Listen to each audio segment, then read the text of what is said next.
Welcome, everybody, to the American Space Museum. I'm Mark Marquette, and we're so glad that you're with us to stay curious today, February 1st, 2023. And there's four events that juxtapose or superimpose on each other in space history from January 31st to February 1st. And one of those is the launch of Apollo 14 and the mighty Saturn V rocket to the moon. My co-producer, hello, Marty Winkle. How you doing, Marty? Doing good, Mark. How are you? Well, I'm good, Marty. Talking about four important things that built on each other today, and you were involved with Apollo 14, as well as the shuttle missions we're going to talk about.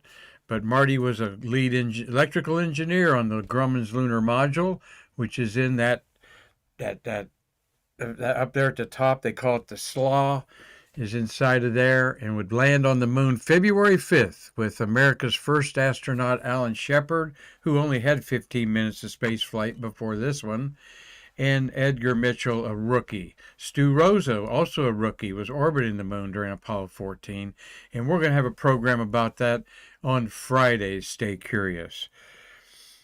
Well, what juxtaposes every month is it's February 1st, and we want to remind everybody that we love celebrating the shuttles every month. And here are the 11 shuttles of the month of February. Those include 11 flights where all 5 orbiters were involved. 106 days were spent in space by these shuttle orbiters, and 67 people can say, February, I was orbiting the Earth. In fact, Janice Voss, who passed away, orbited twice on missions there. We had some famous missions there. The Mir Rendezvous, the first female pilot, Eileen Collins, was on STS-63. They're on the launch February 3rd. The last ISS hardware, STS-130, was the cupola was put up there, and the tethered satellite system was done, as well as several important construction jobs at the International Space Station. So we're going to talk about all these 11 missions throughout the month of February, and we have coming with us several notables to help you understand these missions, including the voice of NASA, Hugh Harris, will be here. We have Terry White. We'll talk about payloads this month on the shuttle, and Mikey Haddad will also talk about payloads with on the shuttle. Terry White, of course, the oral processing garage manager of the shuttles, and Nick Thomas will be on this month. So we've got some great space workers and former space workers as guests on Stay Curious. So tell your friends to join us and watch us on YouTube as we try to provide a weekday just entertainment as well as space history for all of you space geeks out there. Of course, the Columbia tragedy, reentry tragedy on Saturday morning, February 1st, 2003. We will never forget it. We had some people, press people in the building today doing some interviews. And what more can be said about it? 20 years later, there are some wonderful memorials going on in Texas and Louisiana where the recovery efforts were done. Here are our beautiful astronauts in space. Rick Husband is floating in the middle, the commander, Colton Chawla, David Brown, Willie McCool, Michael Anderson there, Elon Ramon, and of course Laurel Clark. And they're immortalized in our hearts and our minds, but keep in mind their families. 20 years later, their kids have grown up and made careers of themselves. Most of their parents are elderly, and we never ever want to forget. And Marty, I say this before, when you run into somebody that knew somebody intimately in one of these tragedies or worked it very closely, there is a vacancy in their minds. You can see where they're talking about losing their friends. So if you want to know more about it, please read the book Bringing Columbia Home. Launch director Mike Leinbach launched this crew and 36 other shuttles. He, with Jonathan Ward, a good writer, great writer Jonathan is, and a friend of our museum, put together one of the more definitive books about this tragedy, and it certainly is a popular, possibly to be turned into a movie. Well, juxtaposing the most recent shuttle disaster of STS-107, it all started with this satellite, America's first object that we orbited the Earth, Explorer 1. It actually spun around there before launch. Very interesting how this technique was done, Explorer 1. Our Explorer 1 satellite, I'm going to tell you some things you might not know about. This was an Army ballistic missile, the Redstone rocket. All right. It went up to, when it was launched, there's the launch of it. It was launched in an orbit that was 220 miles by 1,500 miles, all right? It was in a very elliptical orbit. The Juno rocket launched it here on February 1st, 1958. It was about middle of the night there for some reason. Jet Propulsion Lab was the builder of this, all right? And William Pickering had a lot to do with that. You've seen the famous picture I'm not going to show here of Pickering and Werner von Braun hoisting it, a replica of it. This is the main antenna at Jet Propulsion Lab in Pasadena, California. There's the space nerds erecting what was to be the main antenna for Explorer 1's tracking. All right. It did have some scientific instruments on it. James Van Allen was the other third famous person hoisting this rocket in a photo. But they had 5 temperature sensors. They had an acoustic detector. They tried to detect micrometeorite impacts with a wire grid. All right. It was very complex at the time, and certainly more complex than anything that the Russians had. Well, I can't say that. The unmanned Sputnik in October 57 was very primitive, and then they put a dog in space on the second flight, but they didn't sustain the life of that dog. But the scientific instruments here proved reliable and actually worked for 12 years. All right. So a very successful mission, and it was successful because of the computers. Here you see the computers, folks. That's right. These women were known as NASA's computers. They did the arithmetic, all the calculations, and you know that story from the beautiful book and movie Hidden Figures. Well, these were the hidden figure women of the Explorer in February or January 31st, 58. So it'd be February 1st where the headlines were splashed on the news. America enters the space age, and very, very important.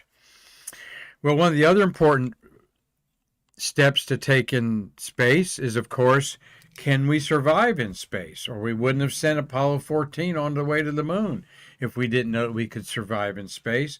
It was even unknown if you could breathe very well, if you could make tears, because if you didn't make tears in your eyes orbiting the Earth, your eyeballs would pop out like SpongeBob on the beach. SpongeBob SquarePants cartoon illusion there, Marty, in case you didn't know. He does, okay. But seriously, could you swallow? John Glenn, 3 orbits, he took a little tube of applesauce just to make sure he could swallow. Then you had to figure out, would your body digest food and eliminate it? So these guys on Apollo 14 and the other Apollo missions could go 3 days to the moon, 3 days back. They spent about a day on the surface of the moon, Apollo 14. Like I said, we'll catch up with that on Friday.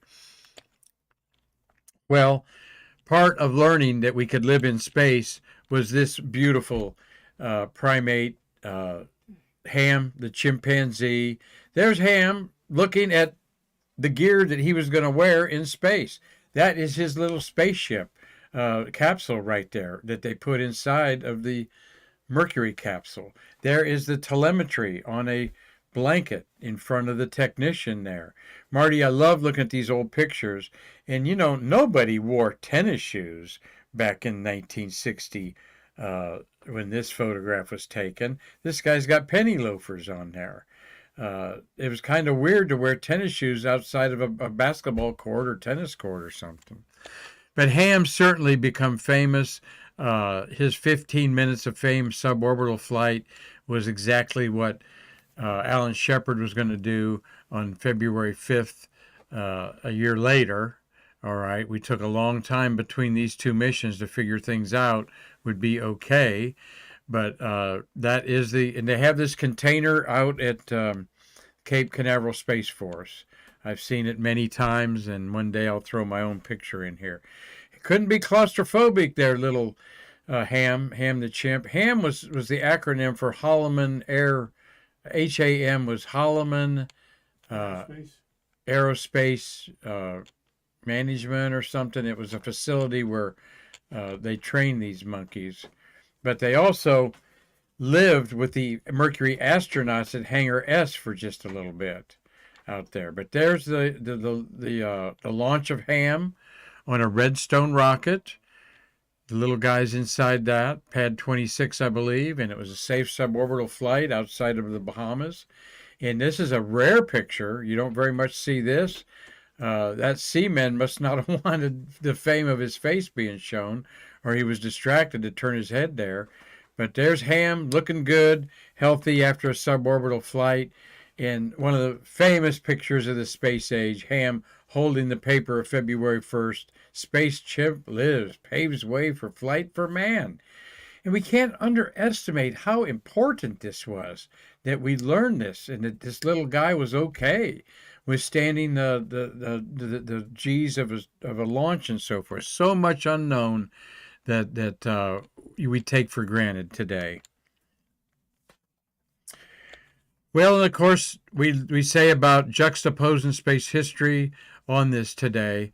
As we look back at Ham there, that's the Holloman Aerospace Medical Center. Thank you, Marty. Yes, Holloman Aerospace Medical Center is the acronym for Ham. Of course, the orbital flight was done by Enos, and that was also a success. There is Ham, and I loved, like I said, the Space Chimp lives. There's the launch of Apollo 14. Some of you going around the Space Center may have seen the Apollo 14 astronauts training. Ooh, we missed the picture, Marty, of the crew. That must have been in a different format. We didn't catch that. That must have been a web picture I pulled off instead of a PNG or JPEG. I know some of you taking a cruise, the tour around Space Center in the 1970s saw astronauts working around certain buildings in made-up lunar landing simulations. This was Alan Shepard always wore the stripes. That's how we could tell the commander from the other astronaut on the moon. They couldn't tell them apart on Apollo 12 or Apollo 11. They could on Apollo 11 because Neil had the camera all the time, except briefly. But they put red stripes around the arms and thighs and then the helmet of the commander, and they've carried that on the EVAs now on the space stations so you could tell who was who. But they had a rickshaw type of wheeled vehicle that was mesh wheels that was going to carry a lot of their instrumentation, science instruments, as well as tools. And here is the crew. There is Alan Shepard at the far right there. The flat top is Deke Slayton. Foreground's Ron Evans here, balding. And over there in the robe on the left is Ed Mitchell. And that looks like Tom Stafford there. That was the backup crew. Stafford, that's Stafford and I think on the right in the middle. Isn't that Gordon Cooper? But Marty, what was the traditional breakfast there to clear your throat for these Alpha Dog astronauts? Steak and eggs. Steak and eggs. Filet mignon. I don't see any ketchup on the table, Marty. So, yes, that was the usual fare. They wanted and from time to time on our space auctions and eBay presents, we have for sale real swag, we call it. That's the lunar map in the center. of the landing area at Fromero. Apollo 14 was going to land where Apollo 13 was intended. All right. In fact, this Apollo 14 crew, if you know your space history, was going to be the crew for Apollo 13. And Lovell's crew, Jim Lovell's crew, was actually 14. And there was some concern about Alan Shepard and an all-rookie crew basically getting up to speed real quick after Apollo 12 in November for the April launch of Apollo 13. So, and I think it was really Shepard realized that I needed more training. So he approached Lovell and said, hey, let's swap crews. Okay. So it's an irony that 14 ended up going where 13 was intended to go anyway, where the 14 crew was actually 13 training for that mission. Here's a beautiful, beautiful panorama of the launch site that they land on the 5th of February 1971. As you're looking at that picture, what's noticeable there, all of our space geeks, as we're saying hi to Felicia Young, Doug Stewart, Dandy Blend is watching. Doug Forrest, we were just looking at one of your golf shots on the moon that we will be featuring on Friday. Doug is a pencil artist specializing in the Apollo era. Gary Gerald's watching, a great friend of ours, Cynthia Rossi, Ophelia Sauterol. Good to see you, young lady in France. Bill Whiting's been in the building today. Great to see you, Bill. Cliff Watson's in Pomona, Australia. Good morning to you. Good Thursday morning to you. Tom Celentano, Charlene Walker, Dave Stange, Robert Law, Hazel Banks. Sharon McDougall's watching. Thinking about you, Sharon, and your book, Shay, the space tech that we have here, because we're going to have a ticket to space. We're going to have another children's author on tomorrow's show I'll tell you about in a minute. And Carlton Bailey, good to see you, my friend. And Tom at UCX watching. Thank you, Tom. And everybody chiming in there, our usual A-list friends of Stay Curious. You mean so much to us. Marty, what's unusual about this picture here? It's kind of leaning to one side. There we are. What can you tell us about that? Probably no more than you can. They're partially in a crater. They're pretty lucky. Yeah. In many ways. Look at that crater just that they did miss. And we've talked about it before. There is a limit to the lunar module where the ascent stage and is tipped over for a launch. But in my opinion, Marty, there'd be no limit because they would launch anyway. It's the only way they get them off the moon. They don't care if it's laying on its side. They would figure out a way to erect it and get it up. But there was a little concern on this because it was a good 5 or 6 degree tilt. I think Apollo 15 was also tilted pretty good. Yeah. But one of the not the issues, the astronauts either slept on the floor. One guy slept on the floor and the other on the ascent engine hump. Right, Marty? Well, no, they really had hammocks in there, but they always had the option of sleeping on the floor. Okay. I don't think anybody slept on the engine cover. Okay. More like sleeping in a chair without a back.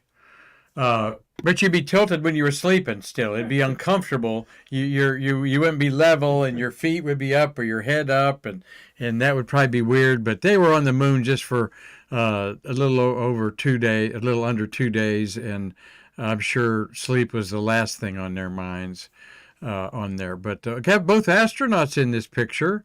One taking the picture of the shadow, and then I guess without the stripes, that would be Edgar Mitchell over there. So, and of course the antenna dish is set up to broadcast live television back to Earth, which they did. And there is Mr. Edgar Mitchell in the center there with the Godfather, one of the founding fathers of our museum, Charlie Mars. At the dedication of the Apollo monument. Edgar Mitchell was a very good friend of the museum.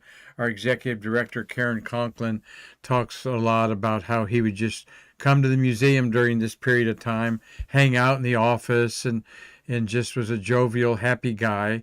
Those of you we'll look into this a little more Friday. Mitchell was also a believer of the paranormal and ufology. In fact, the Noetic Institute he founded is still thriving as an institute looking into paranormal activities and promoting the fact that alien life has to exist out there. And Mitchell actually tried some unsuccessful ESP experiments unauthorized by NASA on the moon. But a great guy, and we'll share that a little bit. So, juxtaposing 4 events in history, Marty. Of course, the Columbia tragedy fresh on our minds. The first satellite orbited by Earth, Explorer or America Explorer 1. Ham, the Chimp, the first humanoid that America put into space, living and breathing in space. And then, of course, Apollo 14, headed on the moon, this date in space history in 1971. So we're glad that you're with us today. We hope that you enjoy a whole month of the Shuttles of February. Like I said, we've got 4 or 5 people showing up today to talk about it.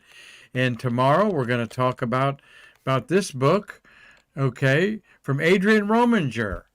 I've met Adrienne before, and we were going to have her on the show. She has written a children's book called Ticket to Space, and this book is going to be read by astronauts on the International Space Station in the near future when it is taken to space later this February by the Crew 6 Dragon. 4 astronauts that are going to the space station. And Marty, that crew of 4 will have 3 rookies on it. So we look forward to Adrienne Romberger telling us about this book. And yep, I'm going to put your book up there too, Sharon McDougall, so we can help sell your wonderful child-oriented book of Shay, the spacesuit tech. So, well, Marty, I just wanted to just put this up there one last time that 20 years later, the love and is still felt for this crew. Their families have progressed onward. So has our space program. And again, the irony of this mission was the last mission that did not go to the International Space Station, or they would have saw the hole in the wing, and all would have been different. And also, Marty, I find this interesting. Of the 135 space shuttle patches, this is the only one designed in the shape of the space shuttle. So, God bless the crew of STS-107. Thank you all for watching today. Stay curious.